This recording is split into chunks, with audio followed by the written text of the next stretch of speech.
Hello friends, welcome to right path education. Right path education के इस YouTube channel पर आपका बहुत बहुत स्वागत है। फ्रेंड्स, आज हम लोग एसएससी एमटीएस के जो अभी आपको पेपर हो रहे हैं उन पेपर के रिगार्डिंग जो है हम लोग प्रीवियस ईयर पेपर्स डिस्कस करने जा रहे हैं इंग्लिश के, ताकि आप लोग इंग्लिश में अच्छा स्कोर पर कर पाओ, क्योंकि एमटीएस में उम्मीद है कि प्रीवियस ईयर क्वेश्चंस जैसा ही पूरा पेपर आ रहा है और आएगा भी, और क्वेश्चंस रिपीट होंगे। तो इसलिए हम लोग जो है आज करने वाले हैं प्रीवियस ईयर पेपर एसएससी का, एमटीएस का। तो चलिए स्टार्ट करते हैं आज का सेट। तो पहला क्वेश्चन है हॉटीनेस करेक्टली स्पेल्ड बताना है। करेक्टली स्पेल्ड में बताना हॉटीनेस। देखो पहला वाला जो लिखा है वो हॉट के लिए हॉटीनेस बनाया है, ये हॉट से नहीं है, ये गलत है। हॉटी, हॉटी मीन्स होता है घमंडी, घमंडी ये हॉटी है, लेकिन यहाँ पे आई वाई है, और जब भी कभी इसमें सफिक्स लगाते हैं तो आई जो वाई होता है वो आई में कन्वर्ट हो जाता है। तो यहाँ इसीलिए हमारा ऑप्शन नंबर सी वाला करेक्ट हो जाएगा। इसमें हॉटी में जी एच नहीं है, इसलिए ये गलत हो गया। नेक्स्ट क्वेश्चन देखते हैं। नेक्स्ट क्वेश्चन हमारा है करेक्टली स्पेल्ड, फिर से आया है और इसमें ग्रामर का पूछा है। तो ग्रामर का करेक्टली स्पेल्ड GRAMMAR करेक्ट होता है, तो ये आपको याद ही करना है, ठीक है। नेक्स्ट क्वेश्चन देखते हैं। नेक्स्ट क्वेश्चन बेस्ड है फिलर के ऊपर। तो फिलर में क्वेश्चन पूछा her parents always her dash in her studies. तो हमारे पास 4 ऑप्शन है, इनमें से देखना है बेस्ट सुटेबल कौन सा ऑप्शन है। देखो पहले समझ लेते हैं थोड़ा सा। इंटरेस्टेड, यहाँ पे इंटरेस्टेड वर्ड है। इंटरेस्टेड का मतलब क्या है समझो। इंटरेस्टेड है if you are interested in something, अगर आप किसी चीज़ में interested, you think that it is important and want to learn more about, और उसके लिए आप उस पर टाइम स्पेंड करते हो क्योंकि आप उसको सीखना चाहते हो। तो उसको सीखने के लिए आप उसमें मोर टाइम स्पेंड करते हो ताकि आप उस चीज़ को सीख पाओ, क्योंकि आपका उसमें क्या है, इंटरेस्ट है, रुचि है, ठीक। अगर देखो यहाँ पे क्या एक चीज़ समझना है, या इस चीज़ को समझो। यहाँ पे ये जो है ये नाउन है, और ये नाउन के पहले जो आया है ये एडजेक्टिव है, और इस एडजेक्टिव का नाम है पजेसिव एडजेक्टिव, ठीक है। पोजीशन बता रहा है। अगर यहाँ पे ये स्टडीज़ जो दिया हुआ है इसकी जगह स्टडी होता और ये वर्ब होता, तो इंटरेस्टेड इन स्टडी हो सकता है कि उसका जो है इंटरेस्ट किस चीज़ में है, स्टडी की ओर है। लेकिन यहाँ पे बात कर रहा है नाउन की, और वो भी किसके, उसके बेटी होगी, ठीक है। हर पेरेंट्स, तो वो बेटी के लिए, हर के लिए यूज़ कर रहा है, तो यहाँ पे जो है इंटरेस्टेड नहीं सूटेबल सही होगा। Next impressed. तो यहाँ पे इम्प्रेस्ड का तो कोई सवाल ही नहीं बढ़ता। हर पेरेंट्स ऑलवेज इम्प्रेस्ड हर, इम्प्रेस्ड हर अगर बोलते तब तो ठीक था, ऑलवेज इम्प्रेस्ड है, उसको हमेशा इम्प्रेस करते हैं, लेकिन इन हर स्टडीज़ ये अप्रोप्रिएट नहीं है, तो ये भी गलत हो गया। एक्सपेक्टेड का कोई सवाल ही नहीं बढ़ता, तो इनकरेज करते हैं किस चीज़ में, उसकी स्टडीज़ में उसके पेरेंट्स उसको इनकरेज करते हैं, तो करेक्ट आंसर हमारा इनकरेज हो जाएगा। एक्सपेक्टेड का मतलब देखो क्या है, टू कंसीडर प्रोबेबल और सर्टेन, जो होने वाला हो उसको हम बोलते हैं एक्सपेक्टेड, जो होने की संभावना हो, सर्टेन हो, वो expected. Encourage to inspire with courage spirit और होप, किसी उम्मीद के साथ जब हम किसी चीज़ को इंस्पायर करते हैं कि ऐसा हो जाएगा, करो मेहनत करो, तो उसे हम इनकरेज बोलते हैं, और यहाँ पे इनकरेज की ही ज़रूरत है। नेक्स्ट क्वेश्चन देखते हैं। नेक्स्ट क्वेश्चन है फर्टाइल। फर्टाइल का मतलब होता है फ्रूटफुल है कोई चीज़, फिकंडिटी है इसका साइनोनिम है, प्रोडक्टिवनेस है, जो कुछ कोई प्रोडक्टिव है जिससे कुछ रिजल्ट निकल आए, ठीक है, तो वो कैसा है, फर्टाइल है। तो इसके ये साइनोनिम्स हैं। नेक्स्ट वर्ड हमारे पास है सिविलाइज्ड। सिविलाइज्ड का मतलब देखो क्या है, कल्चर्ड, जो जिसको कल्चर पता हो, एडुकेटेड हो, वेल मैनर्ड हो, सोफिस्टिकेटेड, ये सब साइनोनिम्स है। Humane, humble, learned, polished, refined, gracious, ये सभी के सभी साइनोनिम है किसके, कल्चर्ड के, ठीक है। तो अगर ज़रूरी नहीं है कि इस बार जो दिया हुआ है सिविलाइज दिया हुआ है तो अगली बार सिविलाइज्ड है, हो सकता है यहाँ पे ऑप्शन पॉलिश्ड हो सकता है, रिफाइंड हो सकता है, ग्रेशियस हो सकता है, तो हमें इसके साइनोनिम्स के बारे में भी जानकारी होनी चाहिए। नेक्स्ट वर्ड देखो हमारा सेन। सेन का मतलब होता है सेंसिबल है, बैलेंस्ड है, जुडिशियस, जो मतलब जो है सोच विचार के कदम उठाए, ठीक है, तो वो पर्सन सेन है, ठीक। लेकिन यहीं पे आपने एक वर्ड सुना होगा इंसेन। इंसेन का मतलब होता है मैड। मैड मीन्स पागल।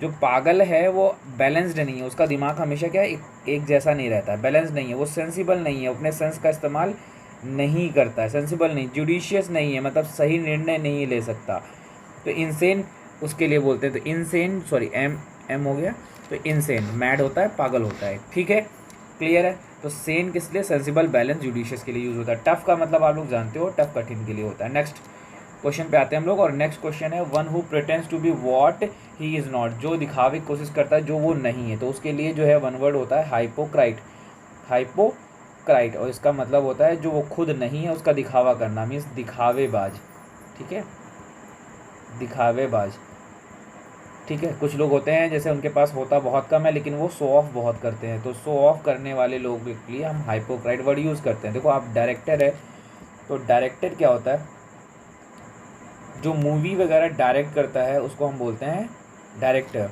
क्रिएटर, क्रिएटर वो होता है जो कुछ क्रिएट करता है, नया बनाता है, ठीक है। एक्रोबैट, एक्रोबैट यूज़ होता है हाइट पर जो आर्ट्स करी जाती हैं, मीन्स जो कलाबाजी करी जाती हैं उनके लिए हम एक्रोबैट बोलते हैं, ठीक है। तो ये होता है डायरेक्टर, क्रिएटर, एक्रोबैट और हाइपोक्राइट का, तो ये आंसर ही है। नेक्स्ट क्वेश्चन देखते हैं। नेक्स्ट क्वेश्चन हमारा है एक्यूट। एक्यूट का मतलब होता है साफ, एक्यूट का मतलब होता है सीरियस, इम्पॉर्टेंट, साफ, बिटर, सीवियर, बहुत ज़्यादा सीवियर हो कोई चीज़। ग्रेव, देखो एक ग्रेव का मतलब होता है जिसमें कब्र, जिसमें किसी को दफन किया जाता है ना, कब्र, ठीक। और एक ग्रेव का मतलब होता है जो बहुत सीरियस हो, इम्पॉर्टेंट हो, ज़रूरी हो, उसको भी हम ग्रेव बोलते हैं। तो ग्रेव का मतलब ये भी होता है, ठीक है। तो यहाँ पे सीरियस, इंपॉर्टेंट, साफ के लिए के साथ हम ग्रेव यूज़ करते हैं, और ग्रेव वर्ड देखो यहाँ पे दिया हुआ भी है। तो एक्यूट, एक्यूट का मतलब सीरियस होना चाहिए। क्लेवर, क्लेवर का मतलब है श्रीउड, बहुत चालाक है, कनिंग है। एस्टीट्यूट, एस्टीट्यूट का मतलब वाइज भी होता है, समझदार भी होता है। इंजीनियस, इंजीनियस का मतलब भी होता है ब्रिलियंट, ठीक है, जो बहुत समझदार हो। नेक्स्ट है ब्राइट है, कैनी है, ये सब क्लेवर के सेंस में यूज़ किए जाते हैं। क्लेवर तो को हमेशा पॉजिटिव भी हो सकता है और नेगेटिव भी हो सकता है, हमें दोनों देखना होगा। जो पॉजिटिव, जब ब्रिलियंट के केस में यूज़ होगा तो पॉजिटिव है, लेकिन अगर चालाक, किसी के साथ धोखेबाजी करके चालाकी कर रहा है तो उस केस में ये नेगेटिव है, ठीक है। नेक्स्ट है ब्लैंक। ब्लैंक का मतलब होता है फ्रैंक है, बहुत बहुत र्यूड है, अनसिविलाइज कोई है, जो शार्प नहीं है, डल है, जिसका एज जैसे जैसे चाकू होती है बहुत शार्प होती है, ठीक है। लेकिन जो जहाँ पे उसमें कट्स मतलब जो है बराबर ना हो, तो राउंडेड हो जाए तो वो क्या हो जाती है, ब्लंट हो जाती है। मीन्स जो शार्प नहीं है, जो तीखी नहीं है, ठीक है, तीखी नहीं है, ठीक। तो ब्लंट उसके लिए यूज़ हो जाता है, ठीक। तो ब्लंट का मतलब हो गया, अपोजिट है ये हमारा एक्यूट का। एक्यूट का शार्प होता है, ठीक है, बहुत तीखा, जो बहुत तेज हो, और ब्लंट होता है जो तीखा नहीं हो बिल्कुल, मतलब बिना धार का, बिना धार का, ठीक है। नेक्स्ट क्वेश्चन देखिए, डीपन। डीपन का मतलब होता है गहराई में, बहुत ज़्यादा डीप में जाना, किसी चीज़ को डीप ले जाना, तो वो डीपन करना होगा, ये हुई एडजेक्टिव, ठीक है। सॉरी, डीपन मीन्स वर्ब होगी, किसी चीज़ को बहुत गहराई में नीचे ले जाना। तो डीपन, डीपन का मतलब होता है इंटेंसीफाई करना, बहुत इंटेंस, बहुत डीप जाना, इंक्रीज़ करना, स्ट्रेंथन किसी चीज़ को करना, एक्सकेलेट बढ़ाना होता है, ऑगमेंट का मतलब भी बढ़ाना होता है। तो किसी चीज़ को बहुत डीपन, बहुत गहराई तक, अंदर तक ले जा रहे हो तो एक्सकेलेट करो, ऑगमेंट करो, बहुत बढ़ा चढ़ा के चीज़ें कर रहे हो, तो ये डीपन के वर्ड हो गए। नेक्स्ट है रिलीव। देखो रिलीव यहाँ पर दिया हुआ है, तो रिलीव का मतलब समझ लेते हैं। रिलीव का मतलब ईज़, बहुत आरामदायक, सूद, काम होता है, सूद, काम। एलिविएट, एलिविएट कम करना होता है। एले, शांत करना होता है। कंफर्ट, जो कंफर्ट जोन में रहे, मतलब ठीक है, आरामदायक। लेसन, लेसन मतलब कोई चीज़ की कमी होना, कमी हो जाना, कम करना लेसन हो जाता है। रिड्यूस उसी के लिए यूज़ होता है। तो जब कोई चीज़ बहुत ज़्यादा बढ़ जाएगी, उसको हमने कम कर दिया, तो उसे हमें रिलीव मिल जाता है। नेक्स्ट देखो, इसका हमारा जो है साइनोनिम तो इंटेंसीफाई मिल गया, क्योंकि यहाँ पे ये दिया भी है। रिलीव का मैंने आपको बता दिया। न्यूट्रलाइज, न्यूट्रलाइज का मतलब होता है किसी चीज़ को न्यूट्रल करने का प्रोसेस, ठीक है, न्यूट्रल करने का प्रोसेस न्यूट्रलाइज है। क्लियर है? चलो नेक्स्ट क्वेश्चन देखते हैं। नेक्स्ट क्वेश्चन कह रहा है the ball is on your court. इस ईडियम का मतलब बताना है, ठीक है। ईडियम, इस ईडियम का मतलब होता है ball is on your court का मतलब अब आपकी बारी है और अब आपको फर्दर एक्शन लेने हैं इसके अगेंस्ट, ठीक है। जैसे मान लीजिए, कैसे समझ लो कि जैसे अब बॉल किसी और के पास थी, मतलब कोई और एक्शन लेने वाला पर्सन था, लेकिन अब उसने क्या किया, अपनी जो है बॉल ट्रांसफ़र कर दी आपके पास। अब आपके पास बॉल आ गई, तो अब आगे आप बॉल को जिधर भी, जिस डायरेक्शन में भी चाहो वहाँ पे थ्रो कर सकते हो। तो अब आपकी बारी है कि आप डिसीजन लो कि आगे क्या करना है, ठीक है। तो इसका आंसर हो जाएगा to be responsible for further action. Next question, the entry gates were closed we could not enter it. यहाँ पे फिल इन द ब्लैंक वाला क्वेश्चन है। तो कह रहा है the entry gates were close, entry gates क्या हो चुके हैं, क्लोज हो चुके हैं। कब हो चुके हैं, वर क्लोज्ड, इसका मतलब पहले से हो चुके हैं, ठीक है, पहले से हो चुके हैं। बिफोर वी कुड एंटर, देखो यहाँ पे वर क्लोज्ड है। वर क्लोज का मतलब यहाँ पे हम यूज़ क्या कर रहे हैं, इंडेफिनिट टेंस, ठीक है, इंडेफिनिट टेंस का पैसिव है, ठीक है, इंडेफिनिट टेंस का पैसिव है। और यहाँ पे बोला वी कुड एंटर, जब मेरे पहुँचने के पहले, बिफोर। देखो टिल क्यों नहीं आ सकता, टिल का मतलब होता है किसी टाइम के ड्यूरेशन तक। तो एंट्री गेट्स वर क्लोज्ड, हमारे टाइम तक क्लोज हो चुके थे, नहीं, यहाँ पे ऐसा कुछ नहीं बोला है। हमारे पहुँचने के बाद क्लोज हुए, ऐसा भी कुछ नहीं है। अनटिल, अनटिल मतलब तब तक, तो यहाँ पे तब तक का भी केस नहीं, इसीलिए बिफोर करेक्ट होगा। नेक्स्ट क्वेश्चन देखते हैं।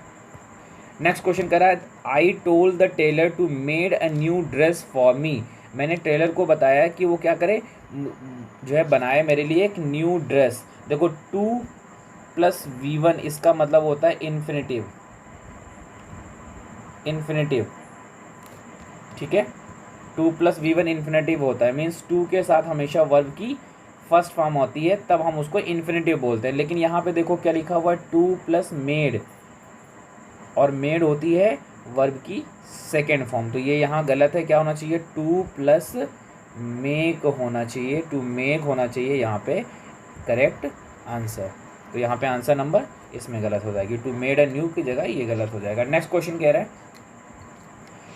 The lady standing in the corner is fat, ठीक है। तो द लेडी स्टैंडिंग, जो लेडी है यहाँ द किसके लिए है, लेडी के लिए। स्टैंडिंग खड़ी है कहाँ पर, इन द कॉर्नर, कॉर्नर में खड़ी हुई है।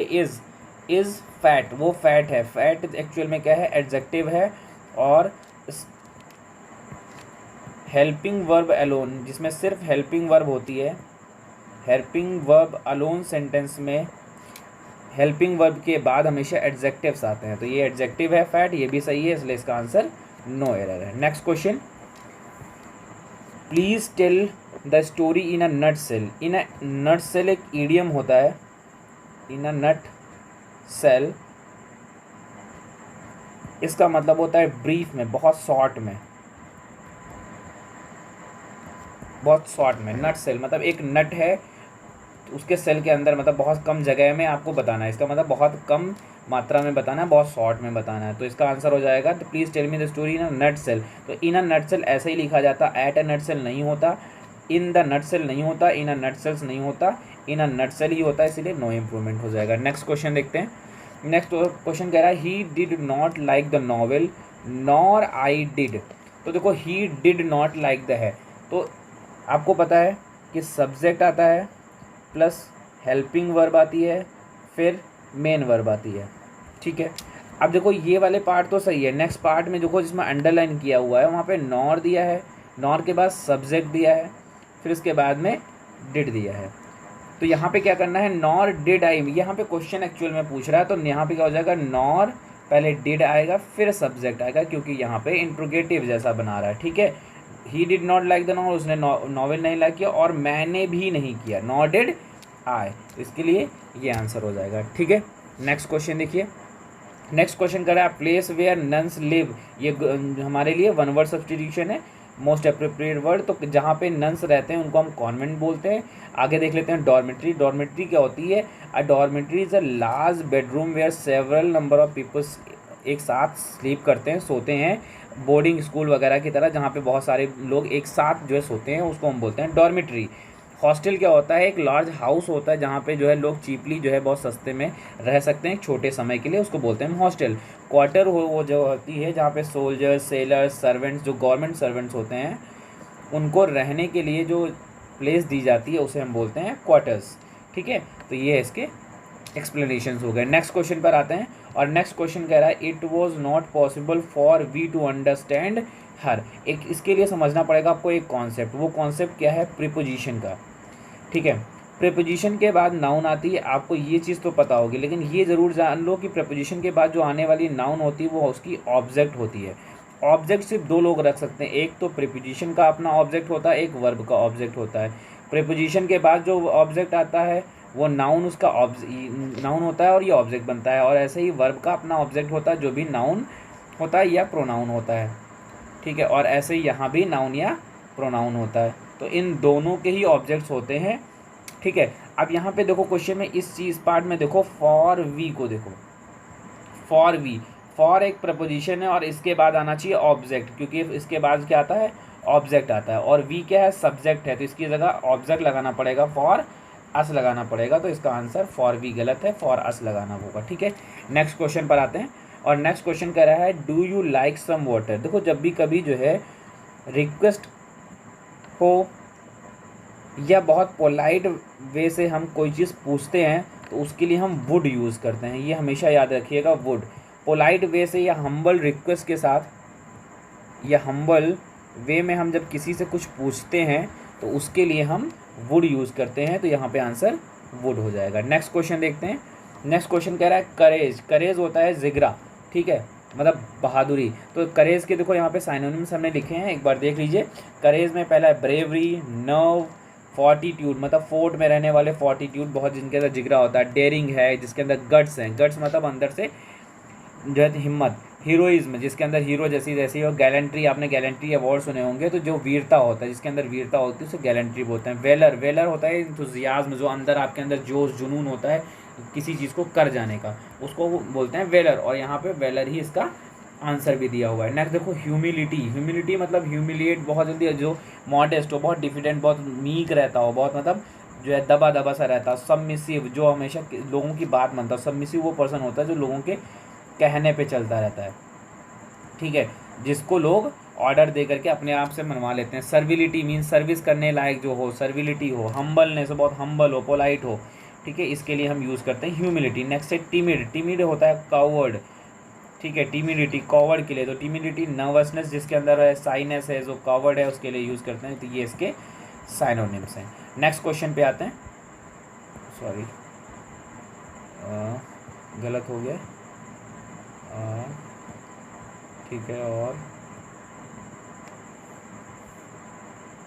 हाँ नेक्स्ट क्वेश्चन पे आ जाते हैं। नेक्स्ट क्वेश्चन हमारा 18 नंबर। 18 कह रहा we must start now, it will too late. कह रहा मुझे स्टार्ट कर देना चाहिए हमें, वरना देर हो जाएगी। तो वरना मीन्स और होना चाहिए, और इट विल लेट मतलब अभी कर दो वरना देर हो जाएगी, या देर हो जाएगी, है ना। तो यहाँ पे अनटिल, अनटिल का मतलब एक टाइम होता है, तब तक देर हो जाएगी नहीं। अनलेस, अनलेस कंडीशन बताता है, यहाँ पे कोई कंडीशन उस तरीके की नहीं है। वी मस्ट स्टार्ट नाउ, हमें भी कर देना चाहिए। इट विल टू लेट, जो है वरना लेट हो जाएगी। तो अनलेस एक टाइम के लिए, तो यहाँ पे और सही हो जाएगा, बट तो लेकिन के लिए, तो ये नहीं हो सकता। नेक्स्ट क्वेश्चन देखते हैं। नेक्स्ट क्वेश्चन है आ गया पैसेज, और पैसेज को देखते हैं। पैसेज में क्या है, पहला क्वेश्चन पहले पढ़ लेते हैं। Humanity can be dash as the quality of being human, the peculiar nature man by which he is distinguished dash by other beings. Being human does not mean that an individual possesses humanity. One of the dash outstanding examples of extraordinary humanity is a human being has been portrayed beautifully by Mother Teresa। ठीक है, तो यहाँ पे देखो कह रहा है humanity can B, देखो कैन के साथ बी आया है, इसका मतलब पैसिव बना रहा है। तो पैसिव बनाने के लिए फर्स्ट फॉर्म नहीं हो सकती, डिफाइनिंग नहीं हो सकती, डिफाइंस नहीं हो सकती, तो V3 फॉर्म आएगी, और V3 फॉर्म हमारा डिफाइन में दिया हुआ है, इसका आंसर हमारा डिफाइंड हो जाएगा। नेक्स्ट क्वेश्चन पे आते हैं, और नेक्स्ट पे देखो सेकंड ऑप्शन ब्लैंक नंबर 2 पे, ब्लैंक नंबर 2 पे आ जाते हैं। Quality of being human, the peculiar nature, किसका peculiar nature, of man, nature of man, आदमी का नेचर, है ना। Peculiar nature in man, man में नेचर नहीं, एट मैन नहीं, टू मैन नहीं, नेचर ऑफ मैन, किसका नेचर, मैन का। तो यहाँ पे ऑफ का के लिए यूज हो रहा है, तो का के सेंस में हम ऑफ का यूज करते हैं। नेक्स्ट क्वेश्चन कह रहा है by which, third blank number 3 पे देखना है। तो man by which he is distinguish. Distinguish हम जब भी करते हैं किसी चीज़ को तो उसके साथ फ्रॉम आता है, डिस्टिंग्विश फ्रॉम, ठीक है, डिफ्रेंशिएट फ्रॉम, या डिफरेंस डिफरेंट फ्रॉम सीधे कर लो, हम कहते हैं डिफरेंट फ्रॉम, डिफरेंट है किसी चीज़ से, तो डिस्टिंग्विश भी डिफरेंस का ही फॉर्म है, तो इसके साथ हमेशा फ्रॉम आता है, याद रखिए। Next question, human being, fourth of blank number fourth पे, तो ब्लैंक नंबर फोर्थ पे कह रहा है being human not mean that an individual possess humanity.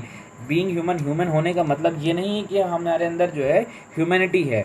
तो बीइंग ह्यूमन यहाँ पे हमारा इसका सब्जेक्ट कैसा है, बीइंग ह्यूमन ये हमारा सब्जेक्ट है।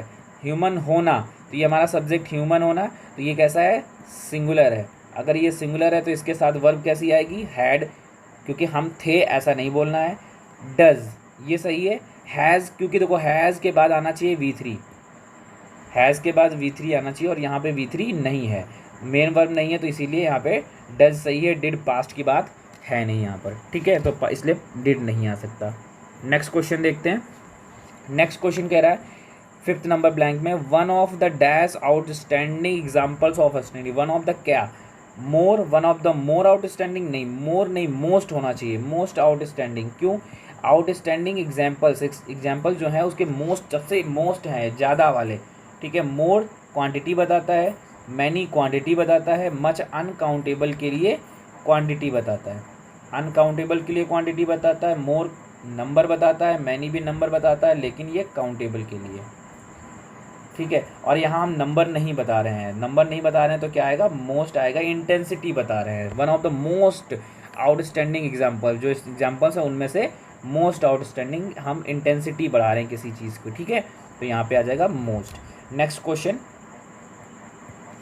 Question number 24। क्वेश्चन नंबर 24 में इंप्रूवमेंट दिया हुआ है, इंप्रूवमेंट करना है। The father with his children, कह रहा है जो फादर है विद हिज चिल्ड्रन, तो आपको पता होना चाहिए, ये बहुत ज़्यादा इम्पॉर्टेंट है। With, along with, together with, ठीक है, इन सभी में हमारा सब्जेक्ट 1 होता है, फिर ये लिखा होता है, फिर सब्जेक्ट 2 लिखा होता है, क्योंकि ये सभी के सभी बिहेव करते हैं एज अ प्रीपोजिशन। तो प्रीपोजिशन के बाद जो भी नाउन आती है वो उसकी ऑब्जेक्ट होती है, इसलिए इसके अकॉर्डिंग वर्ब कभी नहीं आती। तो वर्ब किसके अकॉर्डिंग आती है, हमेशा सब्जेक्ट 1। तो सब्जेक्ट 1 में जो हमारा कौन है, फादर है, तो फादर कैसे हैं, सिंगुलर है, तो यहाँ वर नहीं आएगा, वॉज आएगा, तो इसलिए वॉज हमारा करेक्ट आंसर हो जाएगा। आ जाते हैं लास्ट क्वेश्चन 25 नंबर पे। बेंड बैकवर्ड, जो ईडियम है बेंड बैकवर्ड, इसका मतलब होता है to exert a lot of effort towards some end, किसी चीज़ को ख़त्म करने के लिए जो है बहुत ज़्यादा एफर्ट्स लगाना, ठीक है। तो ये हो जाएगा इसका लास्ट आंसर, इसको आप याद कर लीजिएगा। ये थोड़ा सा नया है एक तरीके से, अभी ज़्यादा पॉपुलर नहीं है, ज़्यादा जो है नहीं पूछा गया है, तो याद कर लीजिएगा। तो आज के लिए इतना ही, थैंक यू सो मच। मिलते हैं नेक्स्ट सेट के साथ, जिसमें हम और MTS के क्वेश्चंस को करेंगे, ठीक है। थैंक यू सो मच आज के लिए, okay bye bye, take care.